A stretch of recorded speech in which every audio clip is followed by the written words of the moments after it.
The first thing you hear is not the gun, it is the sound of steel tearing open like paper. A Panther tank, one of Germany's most feared machines, sits in a quiet field near St. Lo in July 1944. Its crew had been confident just seconds ago. They believed they were safe. American shells had bounced off their armor before. They had laughed about it. But now, something is wrong. Smoke begins to rise from inside the turret. A second later, a blast erupts through the commander's hatch. The Panther is no longer a weapon. It is a coffin, and If you want more content like this, subscribe now and comment below. somewhere beyond the hedgerow, an American Sherman tank sits still, its gun barrel warm, its crew silent, almost surprised at what just happened. For months, German tank crews had dismissed the American 76mm gun as weak, even useless against heavy armor. Reports from early encounters had spread quickly through panzer divisions. The standard American Sherman, armed with the older 75mm gun, struggled against the thick frontal armor of Panthers and Tigers. German officers joked about it. Some called it harmless. Others said the Americans would never catch up. But war has a way of changing fast, and by the summer of 1944, something new had arrived on the battlefield, something that would quietly shift the balance. You can almost feel the tension in Normandy after D-Day, June 6, 1944. The land is tight, filled with thick hedgerows that block vision and movement. Every field is a trap. Every road could hide an ambush. American tank crews move carefully, often blind to what lies ahead. German tanks, especially Panthers, take advantage of this terrain.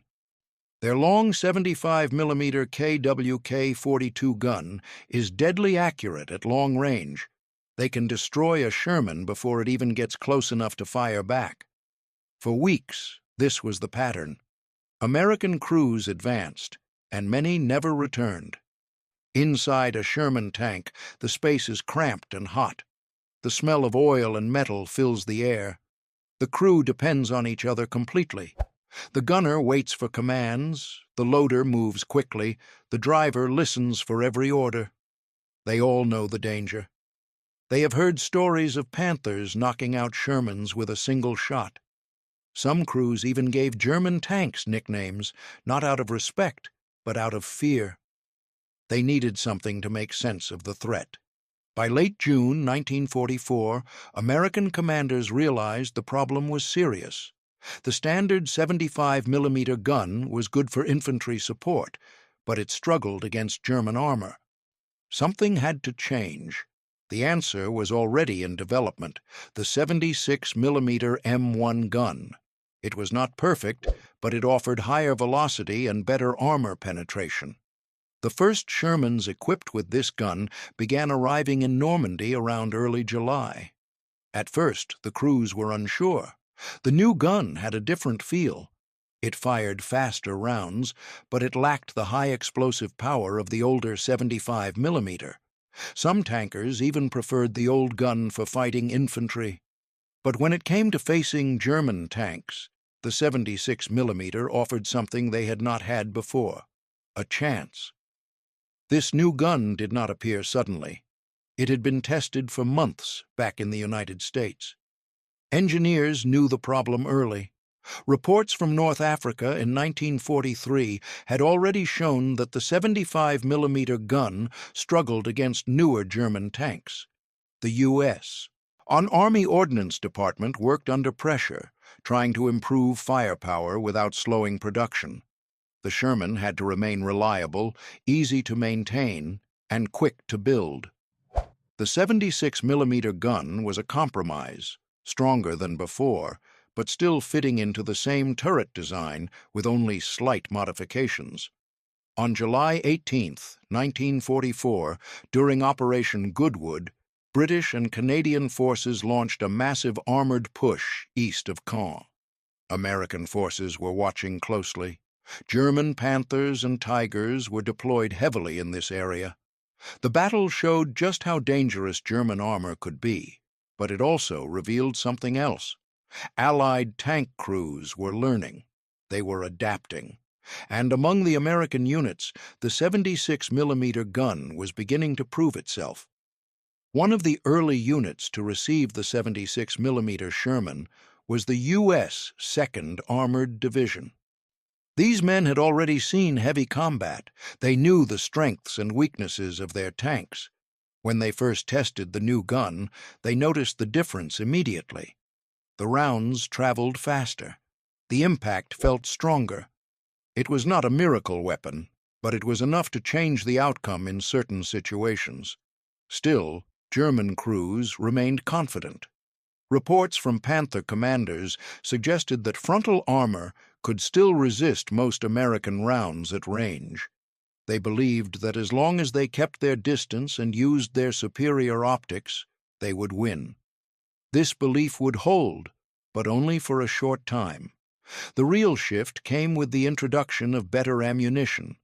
The 76mm gun, combined with HVAP rounds, or high-velocity armor piercing, became far more dangerous. These rounds were not widely available at first. They were limited and carefully distributed, but when used correctly, they could penetrate armor that earlier shells could not. HVAP rounds used a tungsten core, much denser than standard steel. When fired, they traveled at very high speed and focused their energy on a small point.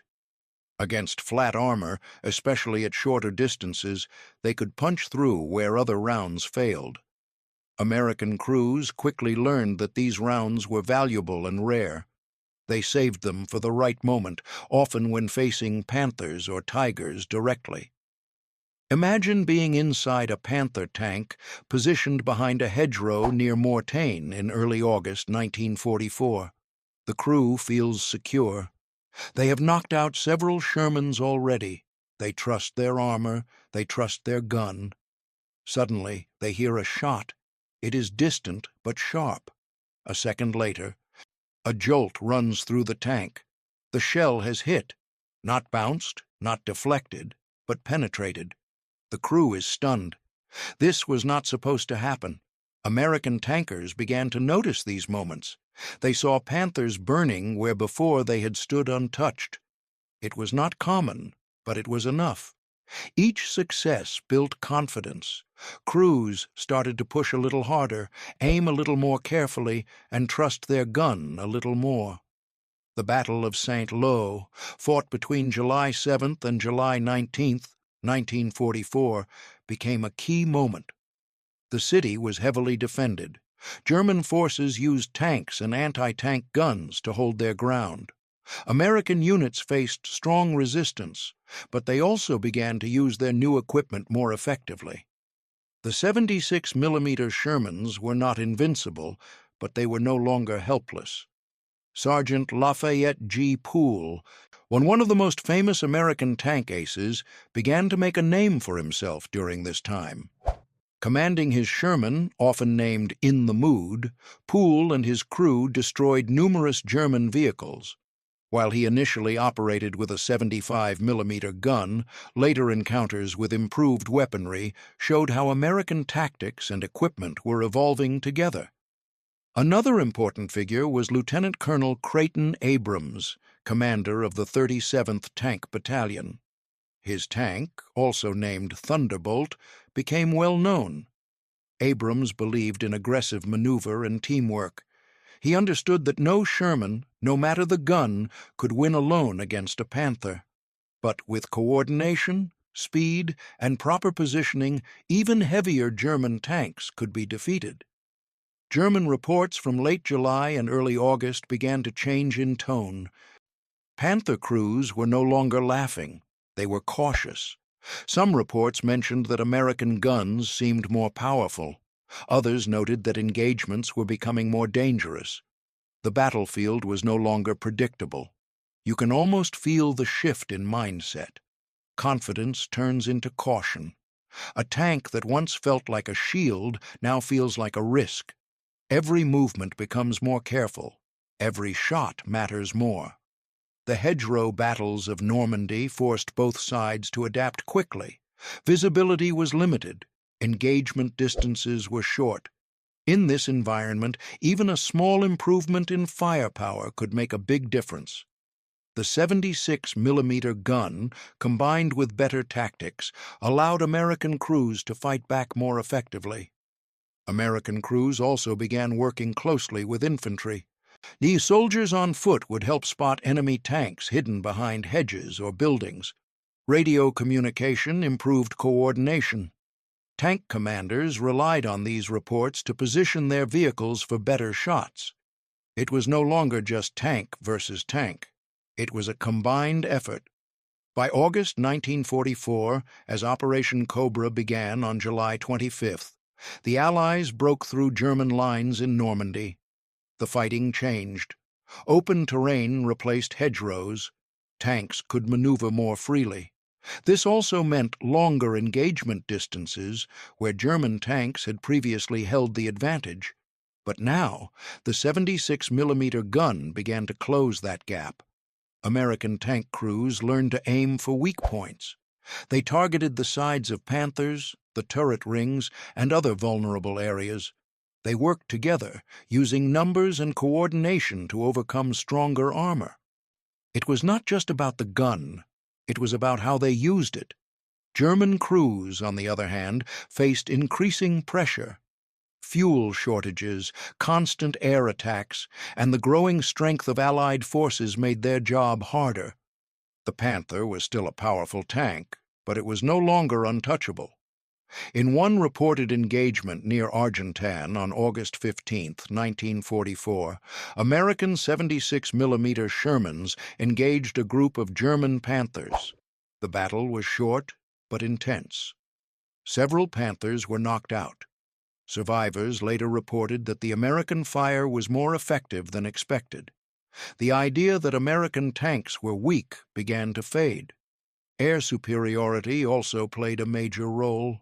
Allied fighter-bombers, especially the P-47 Thunderbolt, hunted German armor from above. Panther crews had to worry not only about enemy tanks, but also about sudden attacks from the sky. This added pressure made them more cautious and limited their movement during daylight hours. You can imagine the moment of realization inside a German tank. The belief that had carried them through earlier battles begins to crack. They are no longer facing the same enemy. The 76-millimeter gun did not change the war overnight. It did not suddenly make the Sherman superior. But it gave American crews something they desperately needed: the ability to fight back with real effect. It restored balance in situations where they had previously been outmatched.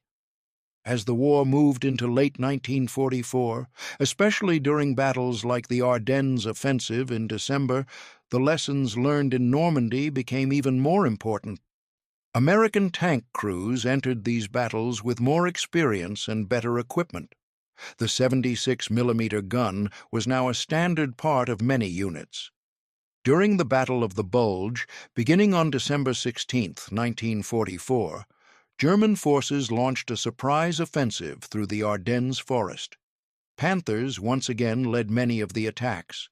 The weather was cold, visibility was low, and conditions were harsh. But this time, American crews were ready. They had faced Panthers before. They understood their strengths and weaknesses. In towns like Bastogne and Saint-Vith, American tanks fought defensive battles under extreme pressure. The 76-millimeter gun proved valuable in these close engagements. Shots were often taken at shorter distances, where penetration chances were higher. American crews used ambush tactics, and positioning themselves behind cover and waiting for German tanks to expose their sides. German units, including experienced panzer divisions, still fought with determination, but they could no longer rely on the same level of superiority. The battlefield had changed. The small edge they once held was slipping away. By early 1945, as Allied forces advanced into Germany itself, the role of the 76-millimeter gun became even clearer. Combined with improved tactics, better coordination, and overwhelming logistical support, American armored units pushed forward steadily. German resistance remained strong, but it was no longer enough to stop the advance. Looking back, it is easy to think of this as just a technical improvement, a bigger gun, a faster shell, but for the men inside those tanks, it meant something much more personal. It meant a better chance of survival. It meant the difference between firing and hoping and firing with confidence. The story of the 76mm gun is not just about steel and mechanics. It is about adaptation. It is about how quickly things can change in war. One moment, a weapon is mocked. The next, it becomes a threat. And somewhere in the fields of Normandy, as smoke rises from a destroyed Panther, an American crew sits quietly in their Sherman. They do not celebrate loudly. They do not cheer. They simply reload, scan the horizon, and prepare for what comes next. Because in war, nothing stays the same for long. If you want more content like this, subscribe now and comment below.